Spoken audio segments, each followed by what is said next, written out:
अस्सलाम वालेकुम प्यारे बच्चों। आज मैं फर्स्ट क्लास के बच्चों को इंग्लिश पढ़ाने जा रही हूँ। This is Geeta. She is a girl. She lives in Jammu.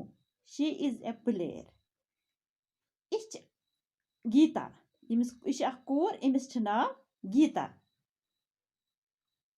She is a girl इश कोर। शी लिव्स इन जम्मू यह कत रोजान जम रोजान। शी इज ए प्लेयर यह प्लेयर। प्लेयर गो सु युस गिंदान कह अमिस गिंदान बैडमिंटन अमिस अतस मज यह गिंदान अथ। तो अगर कह फुटबॉल तथ वनो प्लेयर। अगर कह क्रिकेट गिंद तस वनो प्लेयर। दिस इज सुल्तान। यह नफर अख युस अमिस गुरिस थप करित अमिस छु नाव सुल्तान। This is his horse. यह अम सुंद गुर। The horse is brown. गुर कम कलरुक brown कलरुक। He rides the horse. यह करान सवार Amish गुरिस। These are bananas. These are bananas. यम केल। तवे आव अमन दीज यम छना वारिया तवे आव अमन वन दीज। यत अकुई अकुई अमन आव वन दिस। दिस अक सिंदे खतर। These are bananas. यम केल।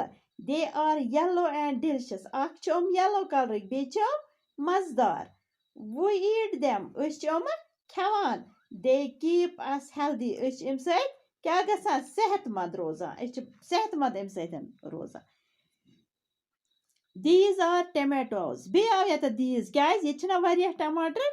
यत दिस अकुई गुर यत अक सजे आव सुल्तान सन जिक्र तवे आव यत दिस यत आव दीज अम वारिया। These are tomatoes. क्या यम टमाटर। They are red. क्या रेड कलर वजिल कलर। They are tasty. क्या मजदार। We eat them.